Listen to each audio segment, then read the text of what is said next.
राधे कृष्णा। मेरा नाम है डॉक्टर प्रतीक चौहान। मैंने अभी कम्युनिटी टैब पर एक पोस्ट डाला था जिसमें मैंने ये कहा था कि लगता है कि भगवान ने हमारी सुन ली है या भगवान ने सुन ली है, शायद कुछ ऐसा ही पोस्ट था वो।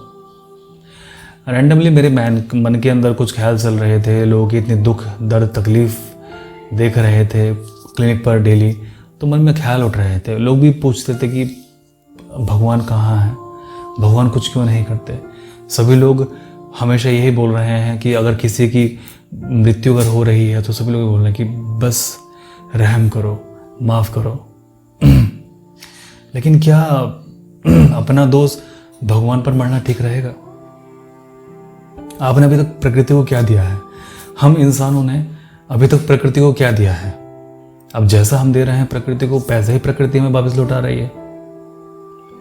जब भी हमने प्रकृति में कोई भी नया एक्सपेरिमेंट किया है, हमने ना जाने कितनी प्रजातियों को विलुप्त कर दिया।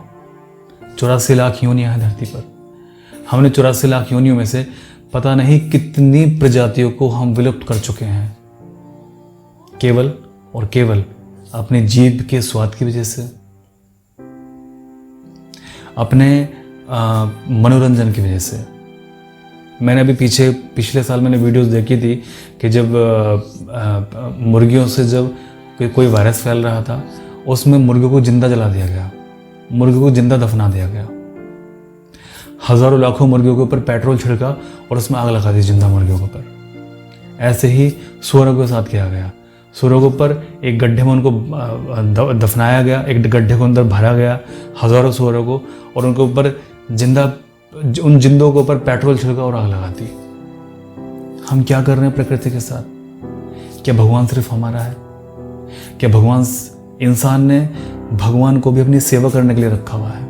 इंसान का अहंकार देखो, इंसान के अहंकार की सीमा देखो कि भगवान को भी उसने अपना चपरासी बनाया हुआ है कि वो हमारी सेवा करे, हमें कुछ आँचना है, और आँच अगर आती है तो उसके लिए भगवान जिम्मेदार है। या फिर भगवान पर दोष मत देते कि भगवान है ही नहीं, जबकि कर्म का सिद्धांत एक बहुत अच्छा है कि जैसा कर्म करेंगे हम वैसा फल हमें मिलेगा। अब आप लोग कहेंगे हमने तो ऐसा कर्म किए नहीं, कुछ दूसरे लोग करते होंगे कर्म ऐसे। गेहूं के साथ हमेशा घुन भी पिसता है। आपने गलत के खिलाफ कब आवाज़ उठाई? क्या आपने किसी को पेड़ काटने से रोका? क्या आपने कभी किसी जानवर को काटने से रोका? नहीं। वो लोग अब भी कहाँ सुधर रहे हैं।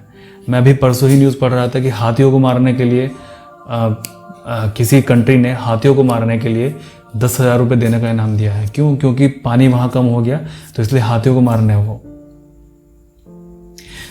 पिछले साल ऑस्ट्रेलिया के अंदर 10,000 ऊँटों को मारने के आदेश दिए थे, और हम सब लोग जानते हैं कि उससे पिछले साल अमेज़न में कितनी आग लगी थी, कितने जानवर हताहत हुए थे, कितने लाखों करोड़ों जानवर उसमें मरे थे, हम सभी लोग जानते हैं।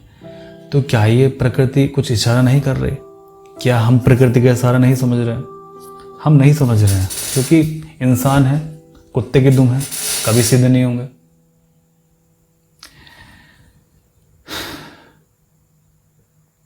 चौरासी लाख योनियां, भगवान उनका भी है, और उन 84 लाख योनियों में केवल हम एक ही योनि है। तो हमने प्रकृति के ऊपर इतना अत्याचार किया है। प्रकृति यानी परमात्मा, परमात्मा के ऊपर हमने इतना अत्याचार किया है। हमने कई प्रजातियों को विलुप्त कर दिया। हम जानवरों को मार मार के खाते हैं केवल अपनी जीभ के स्वाद के लिए। तो कैसे आप ये सोच रहे हैं कि भगवान हमारी नहीं सुन रहा? भगवान ने तो सुन ली है। उन पक्षियों की पुकार जिनको हम विलुप्त कर चुके हैं, उन पशुओं की पुकार जिन पे हम दिन रात अत्याचार करते हैं, उन पशुओं की आत्मा से जो कि किसी की थाली में, किसी के पेट में जा रहे हैं, किसी की थाली से, भगवान ने उनकी पुकार सुन ली है, और एक छोटे से वायरस के रूप में। और क्या मैं बोलूँ, आप सभी लोग उसके बारे में जानते हैं। एक किताब है the law of spiritual world, Gujarat की महिला खारदेश भावनगरी, 1984 में उन्होंने ये कहा था कि पृथ्वी के अक्षांश जो है वो बदलेंगे भविष्य में जाके, और उसका कारण इंसान ही होंगे। अभी नहीं बदले हैं लेकिन बाद में बदलेंगे। इंसान जितनी ज़्यादा क्रूरता पृथ्वी पर करता जाएगा, इंसान जितनी ज़्यादा नकारात्मकता पृथ्वी पर फैलाएगा, नकारात्मक वाइब्रेशन, नेगेटिव वाइब्रेशन, नकारात्मक स्पंदन जितने पृथ्वी पर फैलाएगा उतना ही ज़्यादा हमारे जो पोल है, ध्रुव है, अक्षांश है, वो हमारे पृथ्वी के बदल जाएंगे। आज अप्रैल में पिछले साल 2019 से पिछले साल 2019 से आप देख सकते हैं कि नासा लगातार ये कह रहा है कि पृथ्वी का पोल चेंज हो रहा है और इतनी तेज़ी से चेंज हो रहा है कि समझ में उनको नहीं आ रहा है कि इतना तेज़ी से क्यों चेंज हो रहा है। और अगर इसी रफ्तार से 5-6 साल तक ये लगातार चेंज होता रहा तो फिर प्रलय निश्चित है। प्रलय क्या निश्चित है कि आप जानते हैं कि पोल किस तरह से काम करता है। अगर पोल बिगड़ा, पोल के बिगड़ने से पहली बात तो ओजोन लेयर खत्म हो जाएगी और ओजोन लेयर से जो सूरज की जो रेडिएशन है वो जला के खाक कर देगी इंसान को। कौन बचेंगे? वायरस, बैक्टीरिया, ये सब बचेंगे। इंसान की प्रजाति विलुप्त हो जाएगी और जितने भी इंसान है प्रकृति की अभी तक विलुप्त हो जाएगी। लेकिन इसके बावजूद भी कुत्ते की दुम है, सीधी होने का नाम ही नहीं लेती। अभी भी जानवरों को काटा जा रहा है। अभी भी परसों एक न्यूज़ पढ़ रहा था कि जिसमें कई एकड़ जंगलों को काटा जाएगा केवल इंसान की तरक्की के लिए। वहाँ पर एक फैक्ट्री लगा जाएगी। ऑक्सीजन की कमी इतनी ज़्यादा हो रही है, ऑक्सीजन की वैल्यू इतनी ज़्यादा पड़ रही है लोगों को और फिर भी समझ में नहीं आ रहा है। अब भी जंगल काट रहे हैं। हिंदू धर्म में वृक्षों की पूजा क्यों की जाती है? इसीलिए तो हम पीपल की पूजा क्यों करते हैं? कहा जाता है कि पीपल 24 के 24 घंटे ऑक्सीजन निकालता है। पीपल के अलावा और तुलसी के अलावा कोई भी ऐसा पेड़ नहीं है जो कि 24 के 24 घंटे ऑक्सीजन निकालता हो। बाकी सभी पेड़ रात को कार्बन डाइऑक्साइड निकालते हैं, परंतु पीपल और तुलसी ऐसे पेड़ हैं जो कि 24 घंटे ऑक्सीजन देते हैं। तो क्यों ना इनका सम्मान किया जाए, क्यों ना इनकी पूजा की जाए।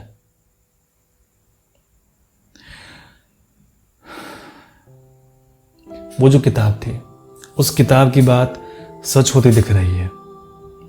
पृथ्वी के अक्षांश बदल रहे हैं और नासा इस बात से चिंतित है अगर इस गति से पृथ्वी के अक्षांश, पृथ्वी के पोल अगर लगातार चेंज होती रही तो प्रलय निश्चित है। ज्वालामुखी फटेंगे, सुनामी आएंगी और सबसे बड़ी चीज़ रेडिएशन फैल जाएगा पृथ्वी पर और आगे हज़ारों साल तक इसको जीवन पनपने की संभावना नहीं है। तो क्या यह कलयुग का अंत है? या ये जो कोरोना वायरस है ये एक शुरुआत है अंत की केवल? क्योंकि किताब में ये लिखा हुआ था कि प्रकृति पहले इंसान को संभलने के लिए मौका देगी, एक इंडिकेशन देगी, बार बार उसको चेतावनी देगी। अभी पीछे मंदिर में बाढ़ आई थी, काफ़ी ज़्यादा, हमें पता है। तो क्या वो चेतावनी नहीं थी? जंगलों में आग लग गई, क्या वो चेतावनी नहीं थी? और एक छोटे से वायरस ने इंसान को घुटनों पर लाके खड़ा कर दिया, क्या चेतावनी नहीं है? और हम अब भी नहीं समझ रहे। और छोड़ो 84 लाख योनियों को, उसकी हम तो हम बात ही नहीं करते हैं, अपनी बात कर लेते हैं। इंसान तो इंसान के लिए भेड़िया बना हुआ है। भेड़िया क्या? भेड़िया तो कहना भेड़िया की तौहीन है, राक्षस कहना चाहिए। इंसान की बोटी को नोच के खा जाता है, जिंदा जला देता है इंसान को। जानवर तो खैर बात ही छोड़िए। और दूसरों को कष्ट में देखकर उसका फायदा उठाता है, सामान ब्लैक करता है। इंसान की तो छोड़िए। तो क्या जो प्रजाति पूरी पृथ्वी के लिए इस समय संकट बनी हुई है, केवल एक इंसान की प्रजाति की वजह से ही ये पोल चेंज हो रहा है। पोल क्यों चेंज हो रहा है? पोल केवल इंसान की वजह से चेंज हो रहा है। ये जो अगर बाढ़ आएगी, प्रलय आएगी या फिर ओजोन लेयर से जो रेडिएशन आएगा, केवल उसके लिए रेस्पॉन्सिबल है इंसान। 84 लाख योनि में से केवल एक योनि इंसान की योनि। तो क्या लगता है आपको? इस एक योनि को नष्ट हो जाना चाहिए, जो कि अब नष्ट हो ही जाएगी अगर ये कलयुग का अंत है तो, जैसे कि लोग कह रहे हैं, भविष्यवाणी कर रहे हैं। क्या वाकई में ये कोरोना वायरस एक अंत की शुरुआत है? क्या वाकई में अब केवल 25% आबादी बचेगी? जब मैंने ये किताब की जब लाइनें मैंने मम्मी को पढ़ के सुनाई, अपनी माता जी को पढ़ के सुनाई, तो मम्मी ने कहा कि जो हमारे दादा परदादा थे, जब हम छोटे छोटे थे, तो वो लोग कहते थे कि बस चवन्नी बचेगी और कुछ नहीं बचेगा, कि दुनिया केवल चवन्नी भर बचेगी। और अभी भी जो लोग बूढ़े होंगे, जिनके घर में बूढ़े माँ बाप होंगे, जरूर उनसे पूछे कि उनके पूर्वज क्या कहते थे, उनके दादा दादी क्या कहते थे, तो वो कहते थे कि दुनिया केवल चवन्नी भर बचेगी। तो उस किताब में भी ये लिखा हुआ था कि केवल 25% आबादी बचेगी। प्रकृति को जो आपने दिया है, प्रकृति उसको लौटा रही है आपको। आपने मौत ही तो बांटी है, मौत ही आपको वापस कर रही है वो। खैर, वक्त ने करवट ली है। किसी की मृत्यु पहले है, किसी की बाद में है, आएगी तो है ही। अमर तो कोई भी नहीं आया है इस धरती पर। तो आप विचार कीजिए इसमें क्या करना है आपको। क्या आपने नकारात्मक साइड चुनना है या आपने सकारात्मक साइड को आपने चुनना है। गेहूं के साथ घुन भी पिसता है, इस चीज का भी आप ध्यान रखें। ये मैं आप पर छोड़ता हूं क्वेश्चन कि आपने प्रकृति को अभी तक क्या दिया है। क्या कुछ ऐसा दिया है प्रकृति को जिससे प्रकृति का भला हो? क्या कुछ ऐसा दिया है कि जिससे जानवरों के कष्ट, दुख, तकलीफ दूर हो? क्या इंसान ने कभी कुछ ऐसा दिया है प्रकृति को जो प्रकृति उसका पे व्यक्त करे?